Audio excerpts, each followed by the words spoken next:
tiempo se acorta y la puerta se estrecha. Pero hoy te pregunto, hijo mío, ¿qué podrá separarte de mis caminos?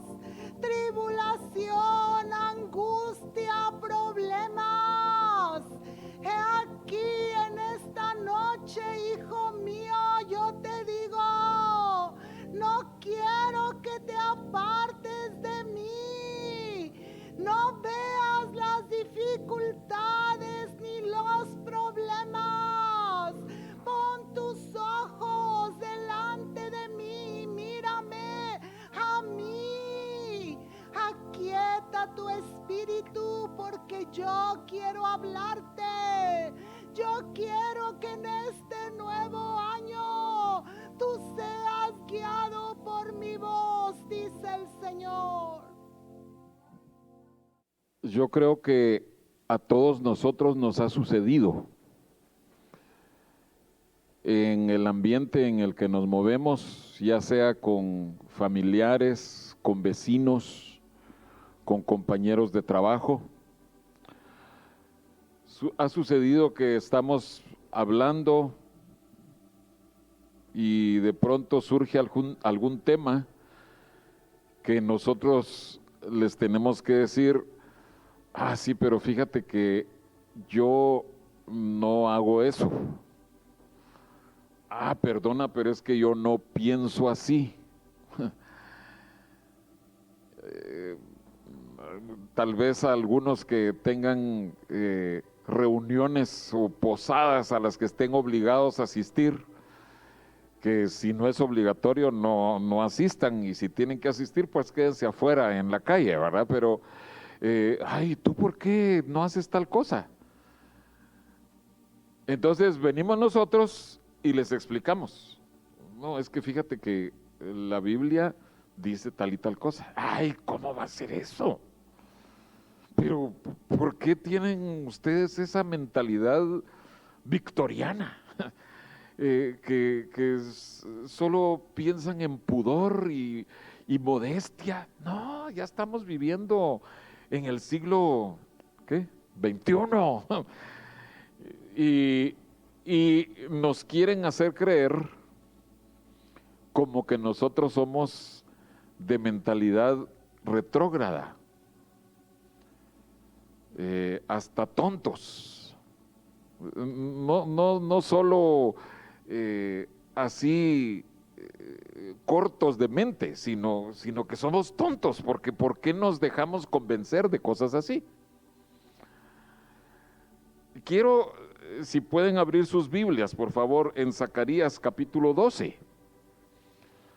porque esta mentalidad o este choque de mentalidades ha existido desde el principio de la humanidad. Quienes escogen el camino de Dios y quienes rechazan el camino de Dios. Y cuando nosotros escogemos el camino de Dios y nosotros demostramos que estamos escogiendo el camino de Dios, al demostrarlo, eso significa un mensaje. Estamos dándole un mensaje a la demás gente. Y dice Zacarías capítulo 12, en el versículo 3: y en aquel día yo pondré a Jerusalén por piedra pesada a todos los pueblos. ¿Saben ustedes que hay mucha gente en la actualidad? Y no me estoy refiriendo solo a países en el oriente, gente que nos rodea, que para ellos Jerusalén es una piedra pesada, o Israel es una piedra pesada. Y hay una predisposición antisemita en contra de Jerusalén, en contra de los judíos. muchos que se burlan de ellos, muchos que los ponen como la raíz de todos los males, que todo lo que está mal en el mundo es culpa de ellos. Creo que nosotros no creemos así. Yo espero que en medio de nosotros todos tengamos un amor por Jerusalén, por Israel, por el pueblo de Dios. Pero aquí no quiero que hablemos solo de Jerusalén, el pueblo allá en Medio Oriente, la ciudad en Medio Oriente, sino que la Biblia nos deja claro que Jerusalén se está refiriendo también a la iglesia. Y Dios aquí nos está diciendo que no solo la ciudad de Jerusalén allá es una piedra pesada, sino que la iglesia misma, los cristianos que escogen el camino de Dios, esos cristianos nos convertimos en piedras pesadas para los demás. Se desarrolla una enemistad, yo creo que hasta podría decirse que hay un odio de parte de esas personas hacia los cristianos porque no aman ni la obra ni el camino de Dios en nosotros. Les somos molestos. Y no sé si a ustedes les ha sucedido así, pero la palabra de Dios deja claro que cuando Dios habla, cuando Dios da una instrucción para su pueblo, para sus hijos, la opción siempre está ahí, obedecer o no obedecer. Y cuando nosotros escogemos obedecer las instrucciones de Dios, entonces las personas que desobedecen a esas palabras nos aborrecen, nos rechazan. Y solo pongámonos a pensar en las distintas áreas de la vida. Y no me refiero a situaciones de usos, de costumbres, pero detalles bíblicos, posturas doctrinales que Dios deja claras en su palabra para los cristianos. Si nosotros lo mencionamos, hay gente que rechaza esas posturas y por ende va a rechazarnos a nosotros. Nos considerarán una piedra pesada. La cosa, hermanos, es si nosotros vamos a escoger esa obra que Dios está haciendo, ese camino que Dios ha escogido para nosotros.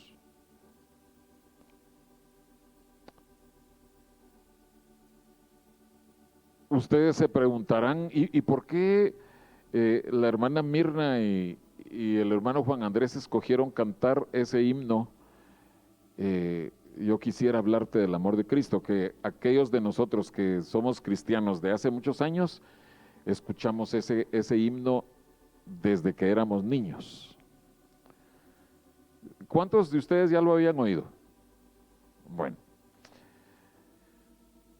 mi esposa no sabía de qué iba a compartir yo, pero en eso me dice, porque yo había estado tocando el himno en el piano, pero en eso ella oyó esta historia. Un predicador a principios del siglo XX, los años 30, llamado Charles Frederick Weigle. Charles Frederick Weigle. Su esposa lo abandonó porque ella no quería vivir la vida a la que Dios los había llamado. No da detalles ahí de exactamente de qué se trataba, pero su esposa lo dejó. Era un siervo de Dios, era conocido de ministros famosos. Weigel no era tan famoso, pero en esa historia mencionan a Billy Sunday, que Billy Sunday sí era alguien bien famoso en ese tiempo, con campañas muy grandes.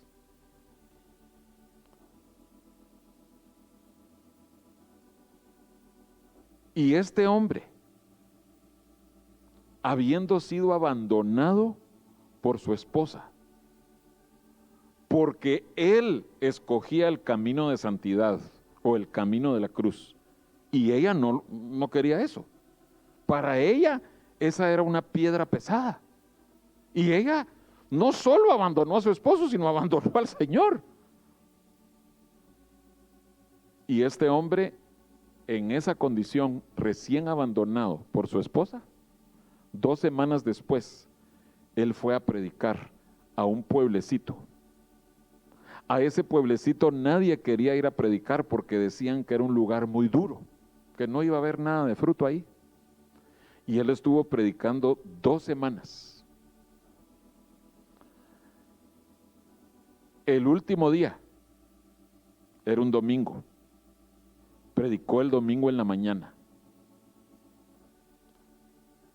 No hizo una invitación así para aceptar a Cristo, pero la convicción del Espíritu era tan grande y tan fuerte que las personas empezaron a pasar al frente, pero quebrantadas, llorando, pidiendo conocer al Señor. Esa mañana 300 personas se convirtieron. En la noche tuvieron un culto, otro culto también de la campaña.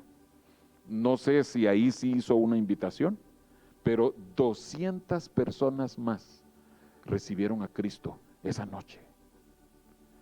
Y él cuenta que él recibía eso como una confirmación de que él estaba escogiendo el camino del Señor, aunque su esposa no lo quisiera ese camino, y que el Señor le estaba dando esa bendición. Cuenta él que a los días él se sentó al piano a ministrar al Señor, con el dolor de que su esposa lo había dejado, que había menospreciado el camino del Señor. Y él empezó a escribir estas palabras. Les voy a leer la traducción directa del inglés. Es muy buena traducción. Yo le decía a Mirna, viéndolo, es muy buena traducción, pero hay unos detallitos que se pierden. Yo quisiera contarte lo que pienso de Jesús, pues en él hallé un amigo muy fuerte y fiel. Te contaré que él cambió mi vida completamente. Él hizo algo que ningún otro amigo pudo hacer. Segunda estrofa. Toda mi vida estaba llena de pecado cuando Jesús me encontró. Mi corazón estaba lleno de miseria y de dolor. Jesús me rodeó con sus fuertes brazos y me guió en el camino por el que debería ir. La tercera estrofa. Cada día Él viene a darme nueva certeza y más yo entiendo su palabra de amor. Pero nunca sabré por qué vino a salvarme hasta que un día en el cielo pueda ver su bendita faz. Aquellos que escogemos seguir al Señor, aunque otros no lo sigan, aunque otros consideren que esa es una pérdida de tiempo o que es algo que no vale, aquellos podemos cantar esto. Vale la pena tener a Jesús como nuestro amigo. Había una palabra hoy que decía que Jesús es amigo de los humildes. Yo ciertamente lo creo. Necesitamos esa humildad. Pero ¿Saben ustedes que desde el principio de la historia del trato de Dios con sus hijos, esta ha sido una decisión que hay que tomar? Y quiero que veamos dos ejemplos nada más en la historia. Si podemos ir a Éxodo capítulo 14. En Éxodo 14 acaba de pasar la Pascua, la salida del pueblo de Israel de Egipto.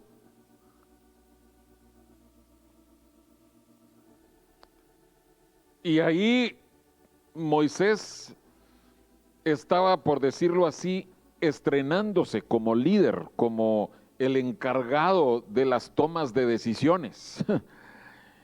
Y tal vez todavía no estaba bien cimentada su autoridad con el pueblo, aunque si leemos toda la historia, durante 40 años el pueblo se resistió a muchas de las decisiones de Moisés y de los líderes. Pero aquí es en el mero principio de la caminata. Todavía no han cruzado el Mar Rojo. Veamos Éxodo 14, versículos 1 en adelante. Habló Jehová a Moisés diciendo: di a los hijos de Israel que den la vuelta y acampen delante de Pijahirot, entre Migdol y el mar, hacia Baal-Zephón. Delante de él acamparéis junto al mar. Entonces, el pueblo obedeció y tenían el mar enfrente y tenían montañas a los dos lados. Verso 3. Porque Faraón dirá de los hijos de Israel: encerrados están en la tierra, el desierto los ha encerrado, y yo endureceré el corazón de Faraón para que los siga, y seré glorificado en Faraón y en todo su ejército, y sabrán los egipcios que yo soy Jehová. No leí la última frase. ¿Qué pensaríamos nosotros, hermanos? Si viene nuestro nuevo líder que nos está sacando de la esclavitud y viene y nos dice: miren ustedes, tenemos que irnos de Egipto, así es que apúrense, vamos a salir todos. Y quiero recordarles que estamos hablando de varios millones de personas. Solo varones adultos eran 605,000. Con sus esposas, con sus hijos, estamos hablando de varios millones. Entonces salieron todos estos millones, digamos 2 millones, 3 millones de personas. Salieron corriendo y se ponen frente al mar. Aquí hay montañas a los dos lados. Y Dios les dice: ¿saben qué? Yo voy a endurecer el corazón de Faraón y él va a venir a perseguirlos. ¿Por dónde va a llegar? Por el único camino donde estaba la posible escapatoria. Estaban totalmente encerrados.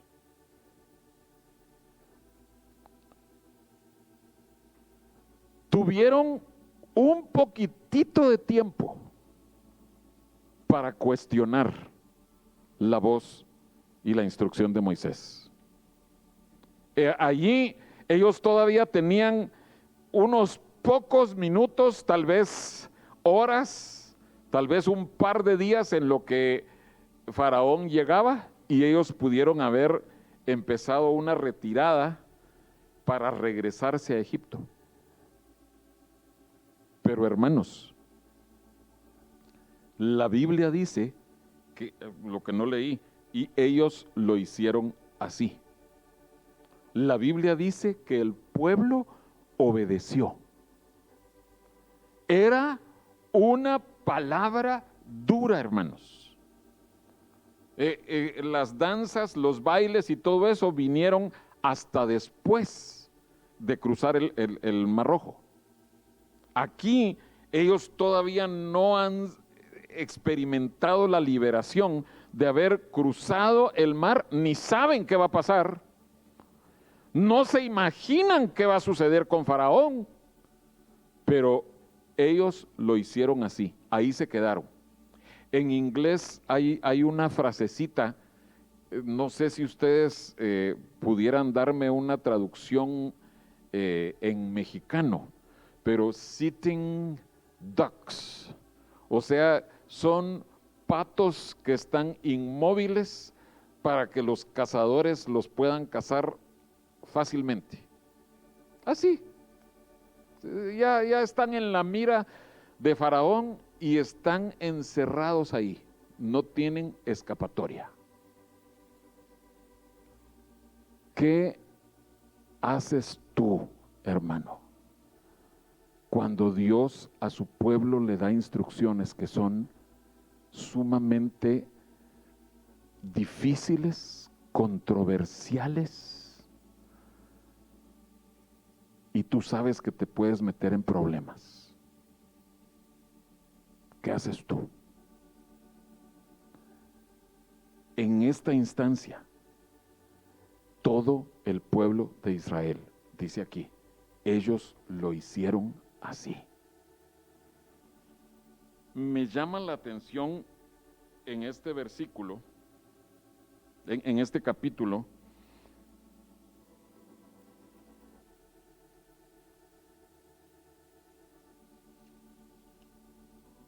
verso 13. Y Moisés dijo al pueblo: no temáis. Imagínense, pero Moisés, no tenemos a dónde ir y nos dices que no temamos. Estad firmes y ved la salvación que Jehová hará hoy con vosotros, porque los egipcios que hoy habéis visto, nunca más para siempre los veréis. Amén. Y hermanos, esa es la certeza que nosotros tenemos que tener. Cada día viene a darme nueva certeza. Así dice el inglés original. En español esa frase dice: cada día viene a darme nuevo aliento. Pero viene a darnos la certeza el Señor de que cuando nosotros escogimos su camino, estaba asegurada la victoria. No que no iba a haber problemas, pero estaba asegurada la certeza de la victoria. Y esto es lo que Moisés les dice. Me parece también muy curioso lo que dice el versículo 15 y 16. Porque muchas veces como que nosotros tendemos a hacer esto mismo. Verso 15, entonces Jehová dijo a Moisés: ¿por qué clamas a mí? Imagínense, Dios está diciendo: mira, ya oramos, ya hablamos, ya no es tiempo de que estés orando, es tiempo de que actúes. Y entonces le dice: ¿por qué clamas a mí? Di a los hijos de Israel que marchen, y tú alza tu vara, extiende tu mano sobre el mar y divídelo, y entren los hijos de Israel por en medio del mar en seco. Amén. Hermano José, es que yo voy a seguir orando para ver si obedezco tal y tal cosa. Hermanos, hay momentos cuando ya no es el tiempo de orar. Hay momentos cuando ya el Señor habló. Es solo cuestión de que tú y yo digamos: sí, Señor, y ¡pum!, que demos el paso. Esto era lo que Dios les estaba diciendo. Moisés, acércate, divide el mar y empiecen a marchar. Voy a orar otro poquito a ver si Dios me da la gracia. Sí, se acuerdan de lo que yo les he dicho, ¿verdad? Que hay ciertas instrucciones en la palabra de Dios. Es que nosotros como que lo queremos espiritualizar todo, ¿verdad? Es que Dios no me ha dado la gracia para diezmar o ofrendar. Es culpa de Dios entonces que ¿nosotros tenemos un corazón tacaño? No, Dios ha dicho, diezma y ofrenda. Ay, es que si Dios me da la gracia, yo voy a asistir a la iglesia, como decía la hermana Lolita. Hermanos, Dios da la gracia. Definitivamente Dios da la gracia. No dicen muchos amenes, solo como 2 personas dijeron amenes, pero creo que algo así sucedió aquí con Moisés. Pero quiero que notemos una vez más esto: el pueblo de Dios obedeció. Amén. Y en efecto, Israel se convirtió en piedra pesada sobre Faraón. Y que conste que Faraón tuvo oportunidades. Es estudio para otra ocasión. Vayamos a Nehemías, capítulo 4, por favor. Nehemías, capítulo 4. Y quiero que veamos aquí, ustedes conocen estos pasajes, pero quiero que notemos lo que dice en el versículo 9. Ustedes saben que Dios les había dado la orden de que ellos edificaran, que ellos se encargaran de el muro, y ellos empezaron a obedecer. Pero los enemigos de Dios, ustedes han leído acerca de ellos: Sanbalat, Gesem el árabe y Tobías. Esos enemigos no apreciaban la obra de Dios. Y ellos movieron cosas para oponerse al Señor y al pueblo. Pero miren lo que dice el versículo 9, Nehemías 4, 9. Entonces oramos a nuestro Dios, y por causa de ellos pusimos guarda contra ellos de día y de noche.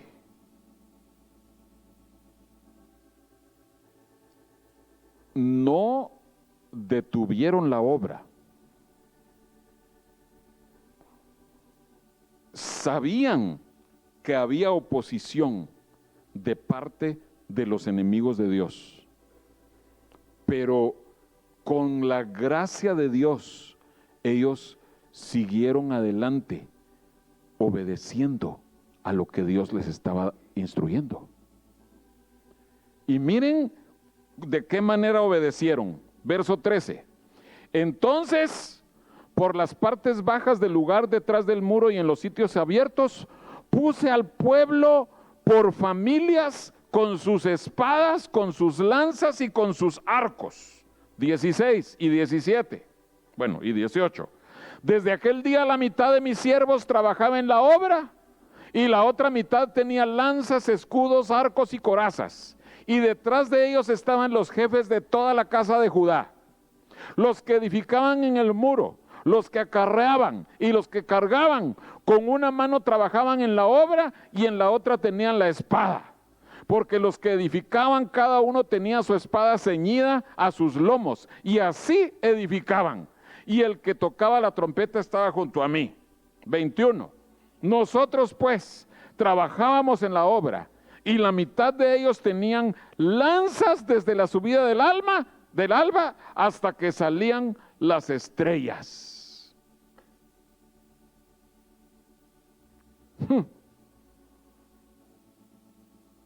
Como dice mi esposa, ay chiquito.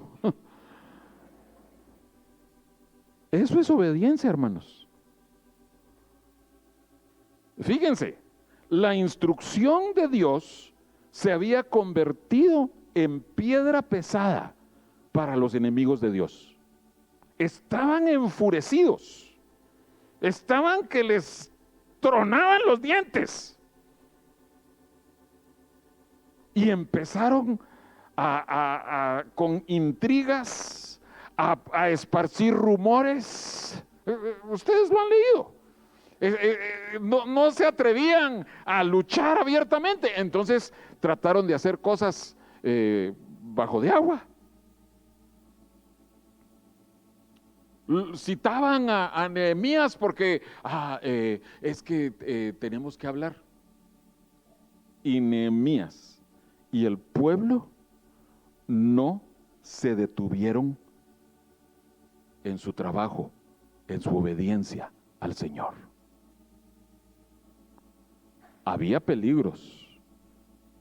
Ellos sabían que existía el riesgo de que los enemigos llegaran a atacarlos, pero no se detuvieron en su trabajo. Con una mano trabajaban y con la otra estaban listos para defenderse de cualquier ataque.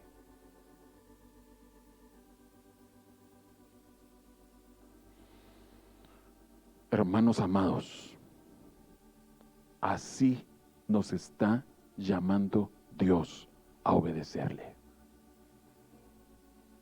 No me refiero a armas, lanzas, arcos, flechas, sino que me refiero a que nosotros estemos dispuestos a defender aquello que el Señor ha puesto en nuestros corazones.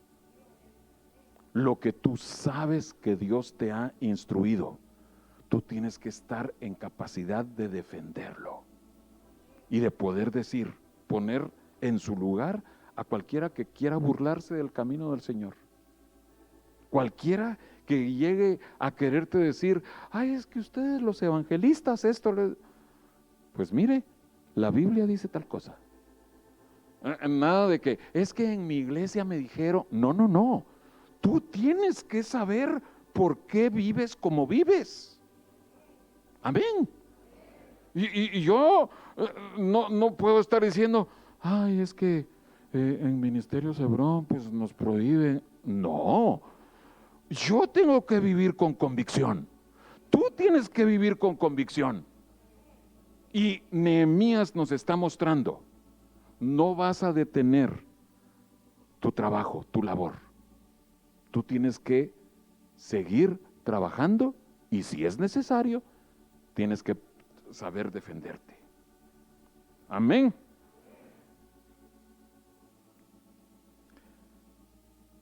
Creo, hermanos, que además de ver el punto de la piedra pesada de otras personas, tenemos que entender que Dios está poniendo a prueba nuestro propio corazón. Que Dios está diciéndonos, bueno, hijo, aquí te doy esta instrucción y yo quiero ver cómo respondes. Y nosotros tenemos la gran oportunidad de demostrarle al Señor que lo amamos obedeciendo lo que Él nos manda. Vayamos a Juan capítulo 6, un pasaje muy conocido, pero quiero que veamos el preámbulo de esa palabra tan conocida que nuestro gran amigo Pedro, el apóstol Pedro dijo. Juan 6 y versículo 60. Ahí vamos a comenzar. En el 67 ustedes conocen que Jesús les dijo, ¿queréis iros vosotros también? ¿Y qué contesta Pedro? Señor, ¿a quién iremos? Pero por eso quiero que veamos los versículos anteriores. Porque para Pedro y para sus compañeros no había sido una piedra pesada. Pero veamos el verso 60 en adelante. Al oírlas, muchos de sus discípulos dijeron, miren pues, aquí no son los fariseos, ni los saduceos, ni los escribas los que están levantando la voz contra Jesús. Sí oímos, ¿verdad? Al oírlas, muchos de sus discípulos dijeron, ¿qué dijeron? Una piedra pesada, hermanos.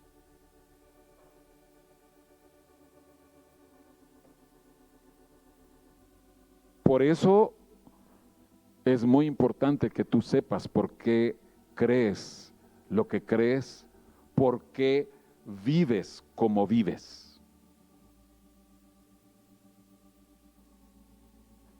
Porque aún dentro de los mismos discípulos de Cristo se levantó un rechazo a lo que Jesús les estaba diciendo.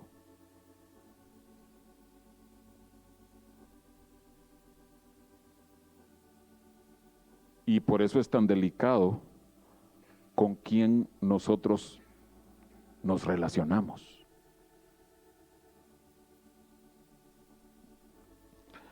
Hablando acerca de la humildad, y les repito, el Señor nos hablaba de esa humildad.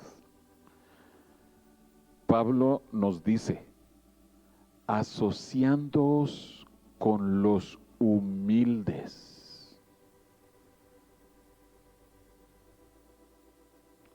Asociándonos, en otras palabras, teniendo compañerismo con los humildes.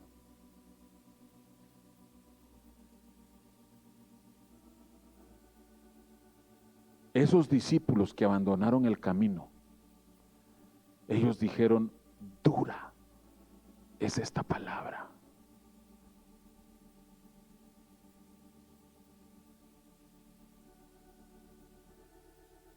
Hace poco nos estábamos recordando de una persona que hace muchos años criticaba a nuestras iglesias y decía, es que ahí todo es la cruz, pura cruz. Dura es esta palabra.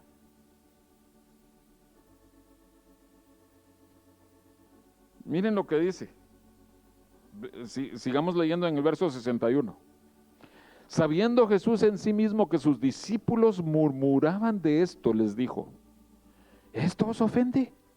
Pues ¿qué si vierais al Hijo del Hombre subir a donde estaba primero? El Espíritu es el que da vida, la carne para nada aprovecha.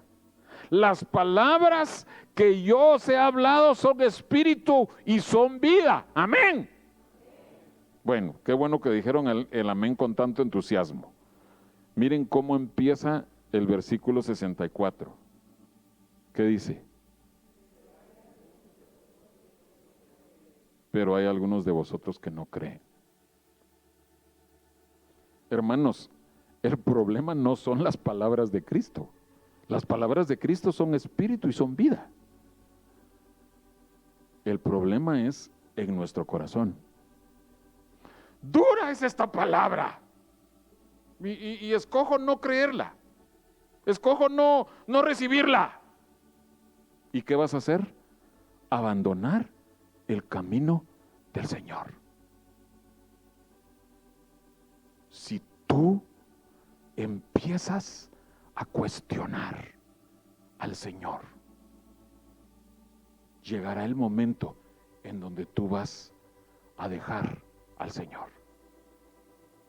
Y el Señor te deja la puerta abierta. ¿Queréis iros vosotros también? Lo que estábamos viendo.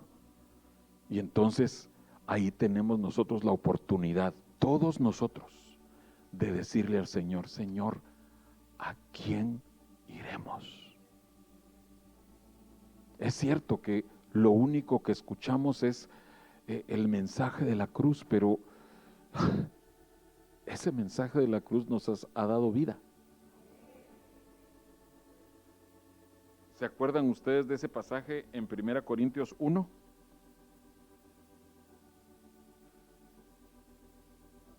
Dice 1 Corintios 1, versículo 18. Porque la palabra de la cruz es locura a los que se pierden, pero a los que se salvan, esto es, a nosotros, es poder de Dios. En otra ocasión compartiremos de las alegrías, de las glorias de la cruz, porque ya hemos escuchado de eso. Entonces nosotros sabemos que sí hay un resultado eterno de bendición. Pero centrándonos solo en el hoy, en lo actual, la palabra de la cruz es una piedra pesada para aquellos que no aman el camino del Señor. Y hermanos, conforme siga avanzando el tiempo del fin, cada vez va a ser mayor la distancia entre los que aman el camino de la cruz y los que lo aborrecen, los que lo consideran una locura. Y tú y yo tenemos que estar preparados para presentar defensa. Tú y yo tenemos que poder decirles, ¿sabes qué? Sí hay, es real la cruz, pero quiero que sepas toda la bendición que me ha venido desde que yo conozco a Cristo. Yo quisiera hablarte del amor de Cristo. Y ahí no vas a decirle, pare de sufrir. No vas a decirle, ven porque tus problemas se van a acabar. Charles Weigle acababa de ser abandonado por su esposa. Así de cruenta era la cruz que le tocó a él. Pero él se perfiló hacia adelante. No tengo mejor amigo que Cristo. Nadie nos puede amar como Cristo. Pero eso solo lo conocemos cuando hemos experimentado el dolor y el rechazo.